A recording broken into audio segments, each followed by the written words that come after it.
Alléluia. Que la gloire revienne à notre Seigneur Jésus-Christ pour tous ses grands bienfaits dans notre vie, pour ce qu'il fait et il a fait pour nous, et qu'il continuera de faire. Je suis encore là avec vous ce matin pour parler de notre Seigneur, d'un sujet qui ne laisse personne indifférente. Et nous savons que les jours sont très mauvais. Nous sommes arrivés à un aspect où nous devons renforcer notre communion avec Dieu. Aujourd'hui, tout être humain a besoin du Seigneur. Et ça n'a rien à voir avec nos religions diverses. Non. Jésus-Christ est au centre de tout. C'est pourquoi nous parlons de lui à tout moment. Quelle que soit la religion des uns et des autres, nous respectons les autres religions. Nous respectons nos frères et sœurs qui sont dans les autres religions. Mais c'est une question de vie ou de mort. Une question de vie ou de mort, je parle de la mort physique et de la mort spirituelle. Aujourd'hui, et de la mort éternelle. Aujourd'hui, pendant que tu es vivant, que tu n'as pas eu la possibilité de faire le choix, de choisir de marcher avec Jésus-Christ, lorsque demain, tu vas partir, tu vas rendre le souffle, tu vas rendre l'âme, où iras-tu? Où passeras-tu l'éternité? C'est pourquoi nous parlons de Jésus-Christ. Ce matin, nous allons traiter d'un sujet particulier. Et avant toute chose, je vais baisser la tête et prier. Seigneur, je veux bénir ton nom pour cette grâce que tu m'accordes encore de parler de ta part. Je m'abandonne entièrement entre tes mains. Je ne suis ni sage. Je n'ai ni la force. Je ne suis rien, je ne peux rien. Et je n'ai rien sans toi. Je m'abandonne entre tes mains. Parle à ton peuple. Parle, Seigneur. Saisis-toi de moi et parle. Seigneur, touche les cœurs à partir de cette parole et glorifie ton nom. Toi seul détiens toute la sagesse. Toi seul détiens toute la connaissance. Toi seul détiens toute la force qu'il faut. Et par ton esprit, toi seul peux convaincre. Je n'ai pas cette capacité de le faire.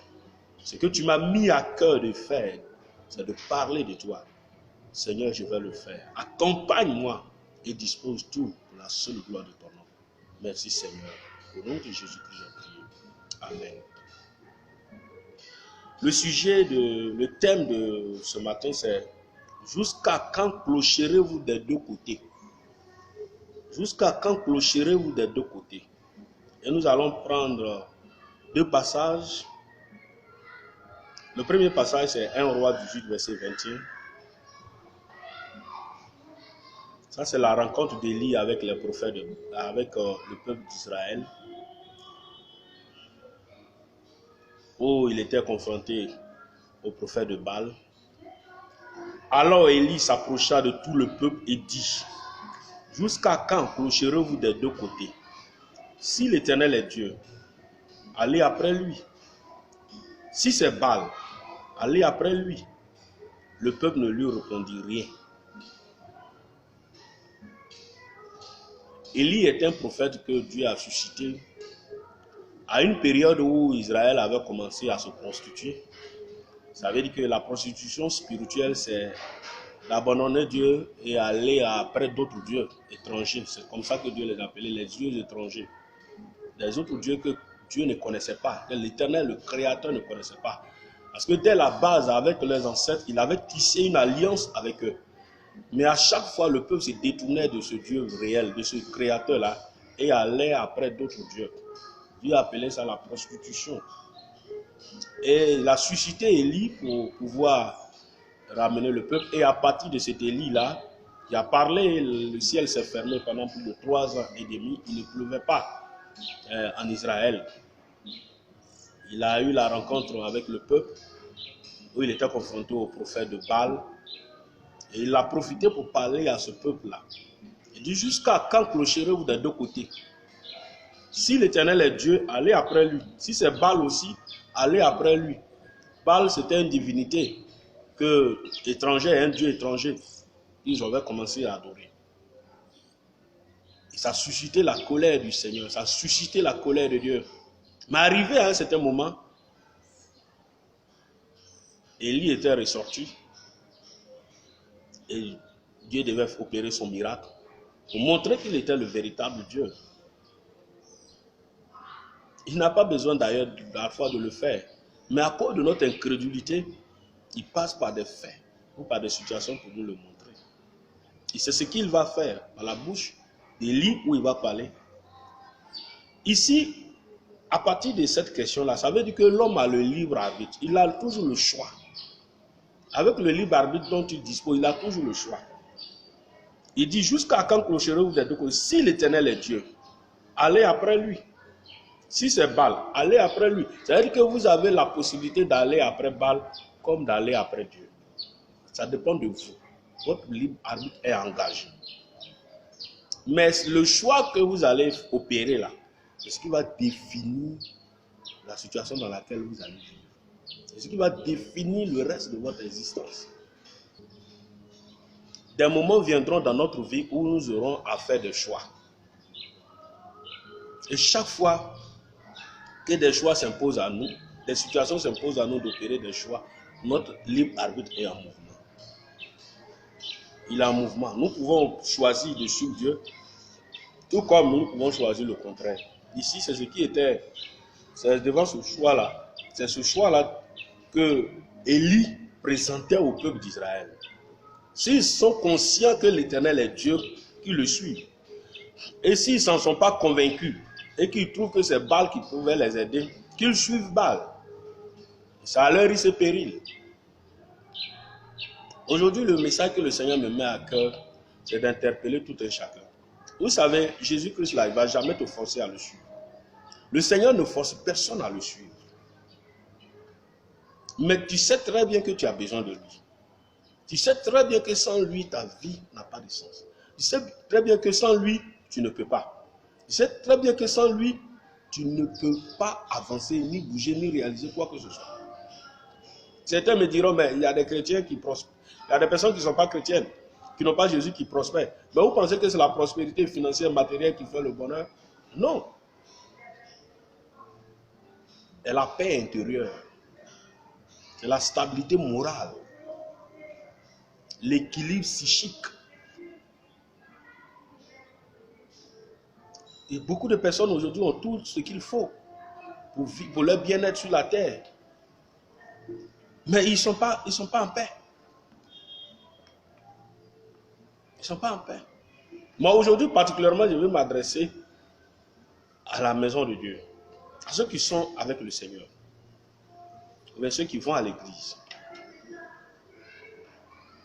Mais ceux qui veulent suivre Dieu.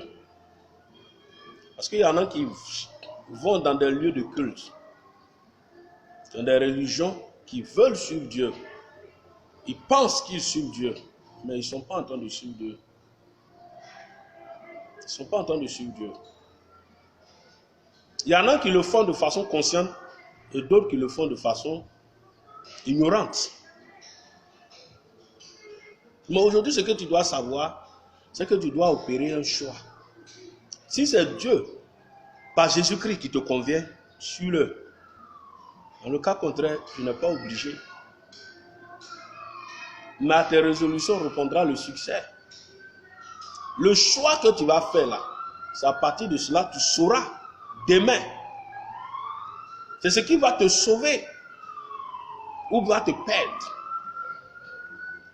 Et nous savons tous en Actes 4, verset 11 à 12, il dit qu'il n'y a de salut en aucun autre. Si ce n'est pas en Jésus-Christ seul. Il n'y a de salut en aucun autre. Que ce soit sous la terre, dans les eaux, dans le ciel, il n'y a de salut en aucun autre si ce n'est Jésus-Christ. C'est pourquoi nous parlons du Seigneur. Nous interpellons les uns et les autres. Pas parce que nous n'avons rien à faire, mais c'est pour... Quand on voit des âmes qui sont en train de s'égarer, quand on voit des personnes qui sont en train de s'égarer, d'aller en enfer chaque jour, on ne peut pas se taire. On ne peut que se lever pour parler du Seigneur. Mais si toi, tu as décidé de venir à l'église, tu as décidé de venir à Dieu, il faudrait que ton choix ton oui soit un oui sincère. Arrêtez de clocher des deux côtés. Je parlais avec quelqu'un un jour dans un village qui me disait que quand il y a des sacrifices dans la forêt sacrée, il y va avec les parents. Ils seront faits quand les masques ou les choses, ils font tous. Je lui ai dit, mais tu es chrétien? Il dit, oui, mais ici au village, on ne joue pas avec, hein. Il faut faire les deux. Ici au village, on ne joue pas avec ces genres de choses, hein. Tu fais les deux, sinon ils vont te tuer. Le problème, c'est que quand tu fais les deux pour Jésus-Christ, tu n'es pas avec lui. Le problème, quand tu fais les deux pour Jésus-Christ, tu n'es pas avec lui. C'est ça le souci. Lui, il te voit plutôt de l'autre côté. Donc, au lieu de perdre ce temps-là pour faire les deux, mieux vaut rester là-bas. Ou bien revenir au Seigneur totalement. Et mieux vaut s'attacher au Seigneur, mieux vaut rester avec lui. Il va assurer le reste. Pour la protection, il le fait. Il te garde, il veille sur toi. Il veille sur toi. Il n'a pas besoin d'avoir peur, pas une peur, à cause de la peur, tu vas vendre ton salut. C'est pourquoi il est important de savoir qui tu suis et réellement. Parce que si tu connais qui tu suis, ne va pas aller t'emmerder à faire les deux en même temps. Une fois, je causais avec quelqu'un encore qui me disait que lui, il préfère les églises où les lois, bon, les règles, selon lui, dans sa propre vie, sont légères, où on n'impose pas trop grandes choses, où il a la possibilité de faire ce qu'il veut. Il a dit, mais si on t'enseigne comme ça, quelque part, c'est qu'on t'enseigne à aller en enfer. La Bible, elle est unique. Hein? Quand tu prends le commandement, que si on t'enseigne la facilité, c'est un piège pour ton âme. On doit t'enseigner la vérité pour que tu puisses aller au ciel. Donc c'est ce qui fait que souvent vous êtes nombreux. Parce que vous avez peur qu'on vous dise la vérité. Quand on vous dit la vérité, vous trouvez que les gens sont exigeants. Ce n'est pas nous qui sommes exigeants. La marche avec le Seigneur, là, ce n'est pas facile. Ce n'est pas facile. Il a dit que nous devons lui obéir. Jésus-Christ est allé jusqu'à la croix pour payer pour nous. Est-ce que ça a été facile pour lui? Mais ce n'est pas toi qui vas le suivre facilement. Tu vas mener ta vie que tu veux et puis tu viens, tu le suis. Non. On ne dit pas que dans le Seigneur, on peut ne pas tomber dans le péché. Non. Mais, où toi-même tu choisis de mener cette vie de désordre-là, alors que toi-même tu sais très bien que c'est pas ce que Dieu te dit. Mais comme dans cette communauté, ou bien comme dans ce milieu, on te permet de faire, donc tu trouves le plaisir de continuer parce que tu peux mener la vie que tu veux, tu vas te repentir, ou bien tu vas aller te confesser, et puis on va te pardonner. Celui qui avoue ses transgressions et les délaisse obtient miséricorde. Mais celui qui les cache ne prospère point. Il est dit qu'il les délaisse. Proverbe 28, verset 13. Qu'il les délaisse. Tu vas avouer 25 fois, tu ne peux pas délaisser. Dieu va te pardonner comment? Si c'est religion facile, ou bien si c'est ce qui est facile, que tu cherches, tu vas aller en enfer facilement aussi. Nous devons arrêter de clocher des deux côtés. Soit tu es avec le Seigneur ou tu ne l'es pas. Même dans le monde, on dit un pied dedans, un pied dehors, c'est dehors. Ce n'est pas Dieu qui va t'accepter avec ton un pied dehors là. Soit tu es avec lui ou tu n'es pas avec lui. C'est vrai que la marche chrétienne n'est pas facile, mais par le Saint-Esprit, lorsque ton cœur est sincère et que tu t'abandonnes à Dieu, il t'aide. Nous avons tous la chair qui est là. Notre plus grand ennemi et premier ennemi, c'est notre chair. Parfois, on accuse le diable injustement.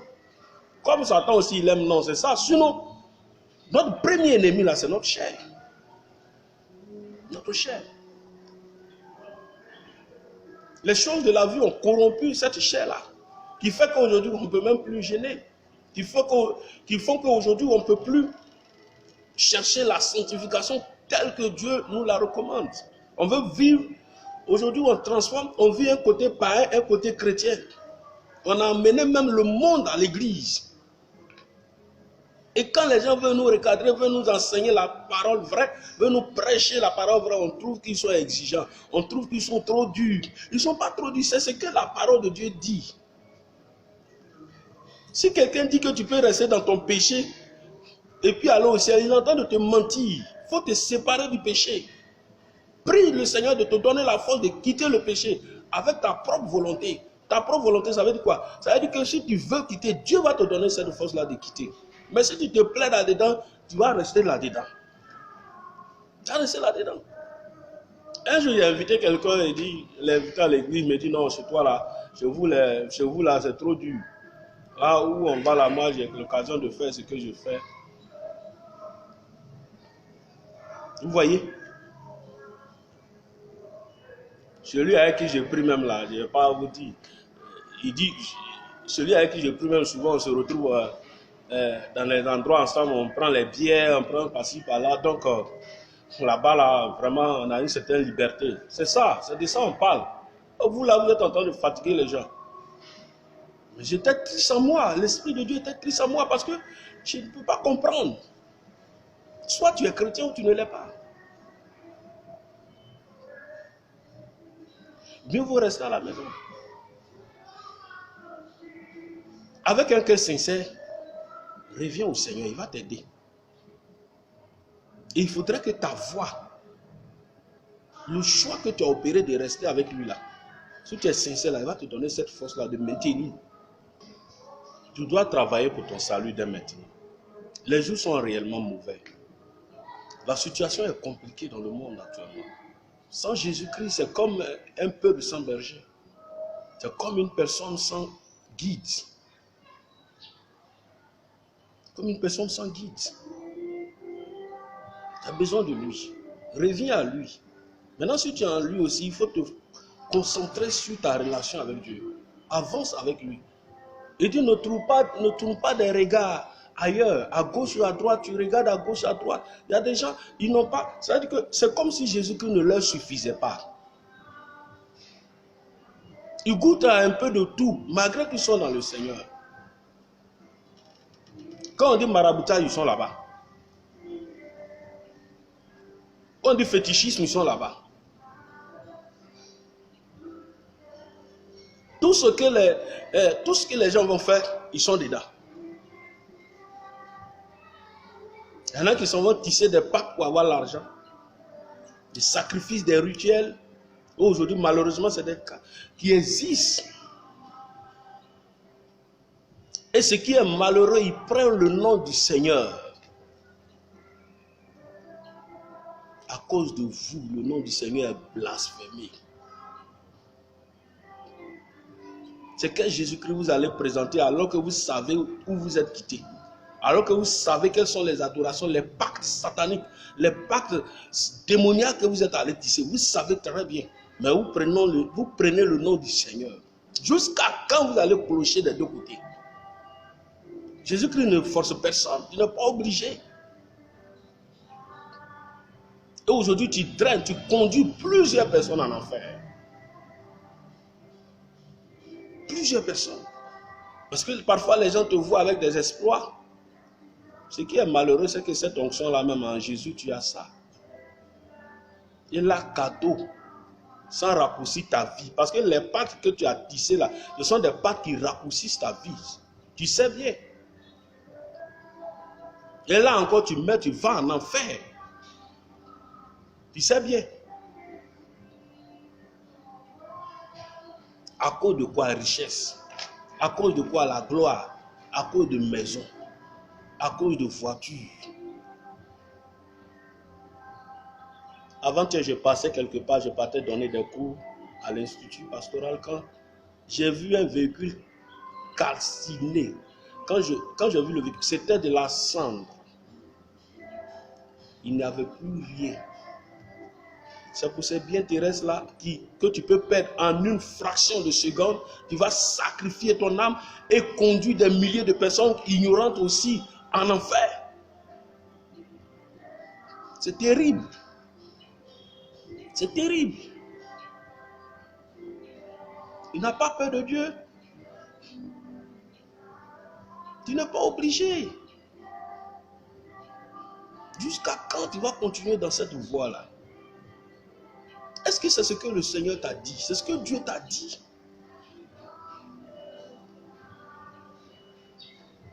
Tu veux tout faire pour parvenir à tes fins. Tu sacrifies. Du n'importe quoi. Pour une gloire terrestre. Et tu réduis ton temps d'existence sur terre. Et tu conduis des milliers de peuples avec toi en enfer. Imagine un peu ceux qui t'ont suivi, qui malheureusement sont morts, qui ne vivent plus. Où tu les as conduits? C'est quand ils sont arrivés là-bas, ils se sont rendus compte que tu les as amenés en enfer. Et puis tu continues dedans. Tu ne veux même pas laisser. Jusqu'à quand tu vas continuer dans cette voie-là? Un jour, je causais à quelqu'un sur les réseaux sociaux qui me disait que beaucoup ont vu, il a écrit, qu'il connaît même des pasteurs qui le font.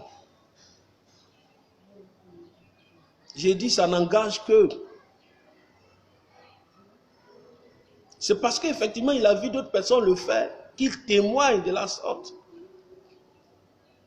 Que son grand maître là, lui-même peut me témoigner. Si je prends contact avec lui, j'ai dit non.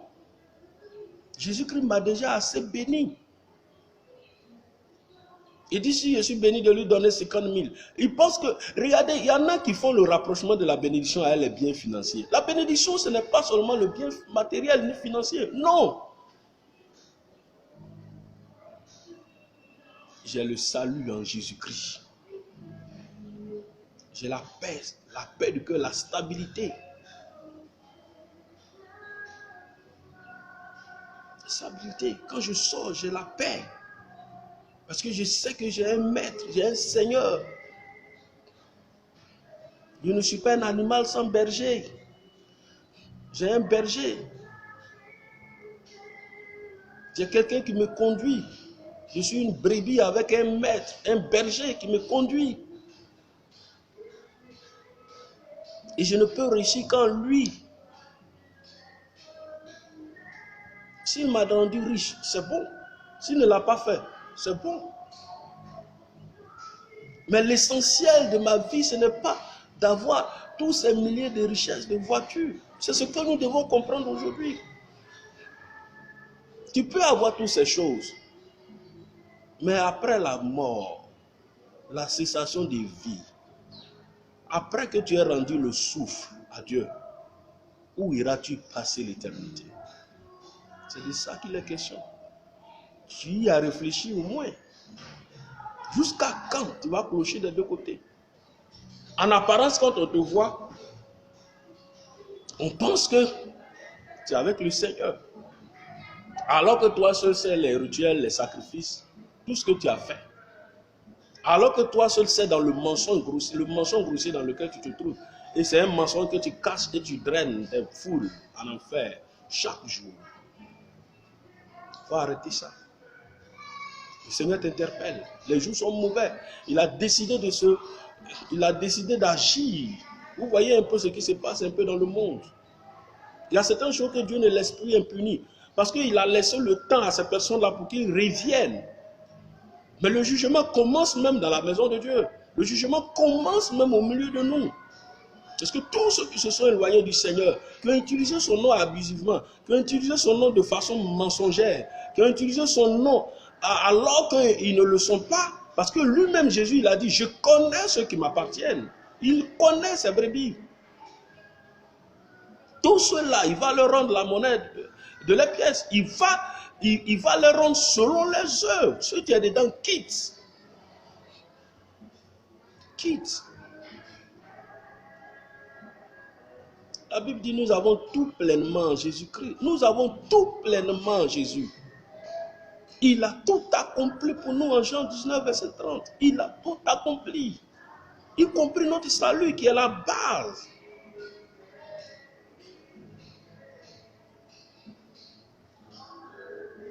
Réfléchissons beaucoup à cela. Faisons attention. Nous pouvons choisir d'aller en enfer. Mais ne conduisons pas les gens en enfer. Ne conduisons pas des peuples en enfer. Ayons pitié de ces âmes-là. Ils ont du prix aux yeux de Dieu. Ils sont des créatures de Dieu. Ils ont du prix aux yeux de Dieu. Arrête de clocher des deux côtés.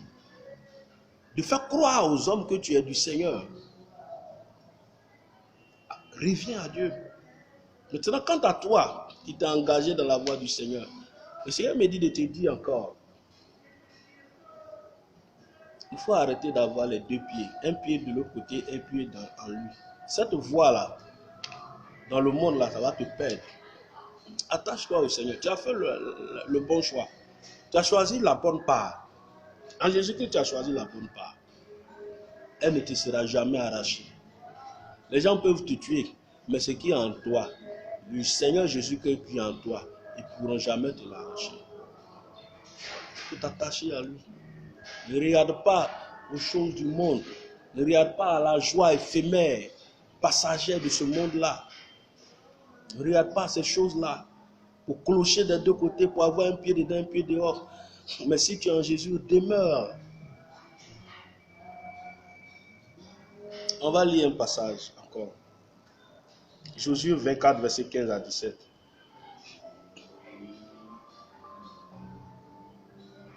Il dit, et si vous ne trouvez pas bon de servir l'Éternel, choisissez aujourd'hui qui vous voulez servir. Ou les dieux que servaient vos pères au-delà du fleuve, ou les dieux des Amoréens dans le pays desquels vous habitez. Moi et ma maison, nous servirons l'Éternel. Le peuple répondit et dit, loin de nous la pensée d'abandonner l'Éternel et de servir d'autres dieux. Car l'Éternel est notre Dieu. C'est lui qui nous a fait sortir du pays d'Égypte, de la maison de servitude, nous et nos pères. C'est lui qui a opéré sous nos yeux ces grands prodiges et qui nous a gardés pendant toute la route et que nous avons suivis et parmi tous les peuples au milieu desquels nous avons passé. Vous voyez, ici c'est Josué qui interpellait le peuple. Là c'est vers la fin de ses jours. Il avait conduit le peuple à Canaan après Moïse. Il devait s'en aller, il leur donnait des dernières consignes. Il dit, si vous ne trouvez pas bon de choisir, vous ne trouvez pas bon de servir Dieu, choisissez qui vous voulez servir. Mais moi je te dis, il faut choisir le Seigneur, il faut choisir l'Éternel des armées. Vous avec Jésus, et qui dit Éternel dit Jésus. Les deux sont indissociables. Parce que si tu t'éloignes de Dieu, là où tu as laissé Dieu, et puis tu t'en vas là, arrivé devant, tu seras obligé de revenir pour le chercher avant de continuer. Parce que tu ne pourras pas arriver. Tu ne pourras pas arriver. Beaucoup ont péri brusquement. Alors qu'ils avaient de bons projets. Mais ils n'ont pas associé Jésus-Christ, ils n'ont pas associé Dieu à leur vie. Ils ont compté sur leur propre sagesse, sur leur propre acquis. Ils ont compté sur leurs parents. Ils ont compté sur des féticheurs, des marabouts, des médiums, des charlatans qui les ont abandonnés en pleine route. Le moment où ils avaient le plus besoin d'eux, c'est en ce moment-là que ces divinités-là, mortes, ces faux dieux-là les ont abandonnés. Mais ton Dieu-là, Jésus-Christ-là, que nous suivons, il ne nous abandonne jamais. Et c'est lorsque tu as des difficultés, c'est là même qu'il te montre qu'il est avec toi. C'est pourquoi il a dit, et voici, à Matthieu 28, verset 20, et voici, je suis avec vous tous les jours, jusqu'à la fin du monde. Il n'a pas dit les jours heureux, hein? Mais il dit tous les jours. Et c'est une présence permanente. Il est avec toi, quel que soit ce que tu vis, ce que tu subis. Tu peux ne pas le voir à l'œil nu, mais il est à tes côtés. Il ne t'abandonne pas. D'ailleurs, si tu vis encore, c'est parce qu'il a permis et il le veut. C'est pourquoi profite de ce souffle de vie que tu as encore pour t'attacher réellement et véritablement à lui. Parce que beaucoup n'ont pas eu cette grâce-là de vivre jusqu'à maintenant. Je l'ai dit plusieurs fois, je l'ai publié. 2020, c'est une année de survie. Il dit, le Seigneur dit, c'est une année de survie. Plusieurs fois, il me l'a révélé. Un jour, je me plaignais des projets. Il dit, ah Seigneur, nos projets là, la construction des temples, ça n'avance pas comme elle devait être. Il faut nous aider, il faut faire ceci, cela. Il m'a dit, 2020, c'est la survie. Le 31 décembre 2020, à minuit, Et lorsque nous rentrerons au 1er janvier 2021, tous ceux qui auront cette occasion-là de voir le jour, rendront gloire à Dieu. Rendrons gloire à Dieu. Nous sommes au 8e mois. 8 mois, très rude. Très rude. En 8 mois, il y a eu des morts, il y a eu des situations, il y a eu des cas. Il nous reste 4 mois. Mais ces 4 mois-là seront comme 40 années. Des 4 mois difficiles. 4 mois difficiles. C'est ça, ces 4 mois difficiles-là, toi, tu continues de clocher des deux côtés. C'est maintenant que tu dois prendre une décision de t'attacher. Si c'est le Seigneur que tu veux suivre, attache-toi uniquement à lui. Le reste, il s'en charge. Mais si c'est 4 mois, rudes, difficiles, d'une année de survie, et que tu continues de jouer avec ta vie, ne sois pas surpris. Il y a des moments où on peut s'amuser. Il y a des moments où on peut jouer. Mais il y a un temps pour toutes choses. Le temps n'est plus à l'amusement. Le temps pour toi, surtout toi qui m'écoutes, c'est un temps de réveil. C'est un temps de retour au Seigneur. C'est un temps d'équilibre spirituel. Ce n'est pas un temps d'amusement, ce n'est pas un jeu. Tu t'amuses, tu seras surpris. Le diable ne dort pas. Le Seigneur aussi a décidé de régler son compte avec certaines personnes qu'il a interpellé plusieurs fois. Ils n'ont pas écouté. Mais tu peux être au mauvais endroit, au mauvais moment. Qui as-tu pour appui? Qui as-tu pour protecteur? Qui as-tu pour guide? Si tu cloches des deux côtés, Jésus-Christ n'est pas ton protecteur. Il a sa grâce sur toi, certes, pour te permettre de revenir à lui. Mais si tu t'entêtes à te détourner de lui et à ne pas revenir, tu recevras selon tes œuvres. Et ne sois pas surpris. C'est maintenant. Reviens au Seigneur totalement. Que ta communion avec lui soit comme il veut. Regardez, on va lire un passage dans Jean, dans le livre de Jean. Jean 15, verset 7. Jean 15, verset 7.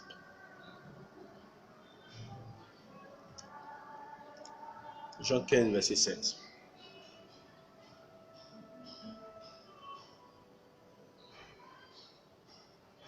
Je commence d'abord à partir du verset 5. Jean 15, verset 5. Il dit, je suis le cep, vous êtes les sarments. Celui qui demeure en moi et en qui je demeure porte beaucoup de fruits. Car sans moi, vous ne pouvez rien faire. Le Seigneur qui nous le dit. Si quelqu'un ne demeure pas en moi, il est jeté dehors, comme le sarment et il sèche. Nous, on ramasse les sarments, on les jette au feu et ils brûlent. Verset 7. Si vous demeurez en moi et que mes paroles demeurent en vous, demandez ce que vous voudrez et cela vous sera accordé. Et cela vous sera accordé. Si vous demeurez en moi et que mes paroles demeurent en vous, demandez ce que vous voudrez, cela vous sera accordé. Tout ce que le Seigneur nous demande, c'est de demeurer en lui, c'est tout. C'est tout ce qu'il veut. Demeurons en lui, le reste il s'en charge. Demeurons en lui et traversons 2020. Le reste il s'en charge. Lui seul sait à quel moment il doit nous bénir. Lui seul sait à quel moment il doit nous bénir. De la bénédiction que tu attends depuis longtemps. Mais si c'est pour cela que tu vas clocher des deux côtés, je t'avoue que tu n'auras rien. Alors qu'en Jésus-Christ, tu peux avoir selon tes besoins. Que le Seigneur te bénisse, qu'il t'aide à comprendre cette parole-là. Et qu'il t'aide à comprendre qu'aujourd'hui, tu n'as pas besoin de clocher des deux côtés.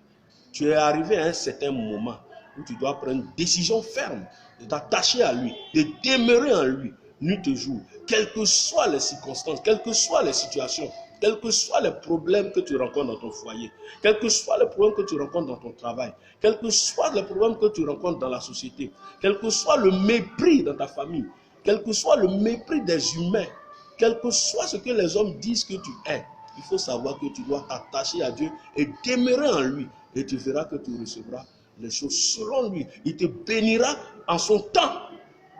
Pas en ton temps forcément, en son temps. Mais arrête de clocher des deux côtés. Sinon tu vas vendre ton âme et tu vas raccourcir ta vie et tu vas mourir, tu vas aller en enfer. Alors que tu n'es pas destiné pour l'enfer. L'enfer c'est pour le diable et ses démons et ses agents et non pour toi. Les humains ne sont pas faits pour l'enfer. Ils sont faits pour suivre Dieu. Ils sont faits pour être dans le royaume de Dieu. Ils sont faits pour vivre heureux. Déjà que la terre, si nous sommes étrangers et voyager sur la terre selon Pierre, dans le livre de Pierre, mais ce n'est pas maintenant que nous allons être encore. Le temps où au ciel nous allons nous réjouir, c'est là-bas encore, tu vas aller dans le feu. Pourtant, tu as déjà subi, traversé des épreuves terribles sur la terre. Au moins une petite compensation. Ce n'est même pas petit d'ailleurs.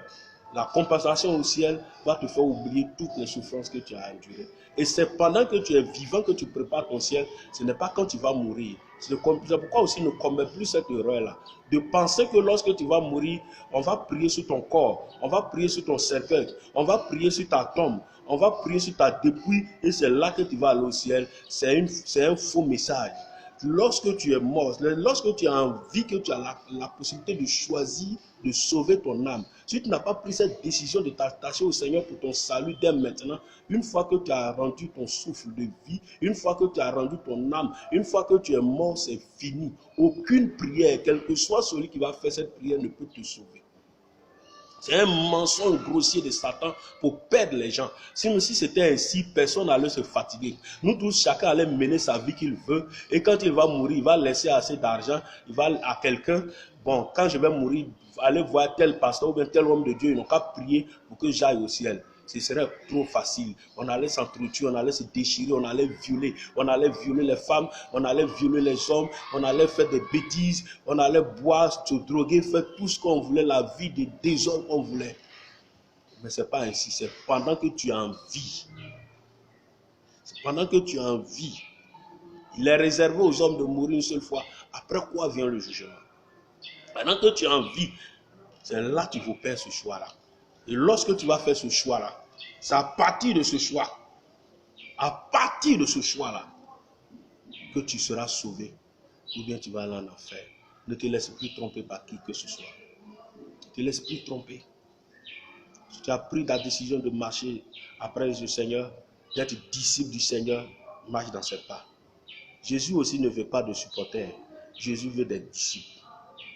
Il y en a un qui dit, il se trompe, un jour, il fait 1 mois, 2 mois, il se retrouve à l'église. Ah, je suis parti aujourd'hui pour que le Seigneur se souvienne un peu de moi. Jésus ne veut pas qu'il se souvienne, il ne veut pas de supporters. Nous ne sommes pas dans un match de football. Jésus-Christ veut des disciples. Un disciple, c'est celui qui marche dans les traces de son maître. Il marche dans les pas de son maître. Quand il pose un pas, tu poses un pas dedans. Et puis tu avances avec lui. Ce sont ces genres de personnes que Jésus-Christ veut. Et non des supporters. Et non des gens qui disent, ah moi je crois. Il sait que Jésus là, il vit, il existe, il est ceci, il est cela. C'est pas ce que tu vas dire là qui va montrer qu'il vit ou pas. Il est. Il dit avant qu'Abraham ne fût, je suis. Ce que même tu penses de lui-même n'est pas ce qu'il a en réalité. Parce qu'il est plus grand que ce que tu penses. Plusieurs fois, il m'a donné la révélation de ce qu'il est. Mais quand je me réveille toute la journée, même là, je ne sais même pas comment marcher. Même pour dire, insulter un homme, même là, j'ai peur. Parce qu'il n'est pas... L'humain ne peut pas comprendre ce que Dieu est, ce que Christ est. Il est plus grand que ce que l'on pense. Il est plus grand que ce que l'on dit. Ne jouons plus avec notre marche avec Dieu. Concentrons-nous. Stabilisons-nous, demeurons avec le Seigneur des Seigneurs, le Roi des Rois. Notre salut en dépend, notre stabilité en dépend, et aussi notre famille pourra en profiter. Que la gloire revienne au Seigneur et que tous ceux qui ont entendu cette parole puissent prendre une décision ferme de s'attacher à Dieu et de ne plus clocher. Pour ceux qui clochent, pour ceux qui sont déjà engagés, qui avancent, que le Seigneur vous encourage, qui vous fortifie. En Matthieu 24, verset 13, il dit, celui qui persévérera jusqu'à la fin sera sauvé. Persévère, cette voie du Seigneur Jésus-Christ que tu as empruntée, étant son disciple, tu ne vas pas perdre. Que la gloire revienne au Seigneur. Merci pour tout. Et que Jésus-Christ soit davantage glorifié. Au nom de Jésus. Amen. Merci.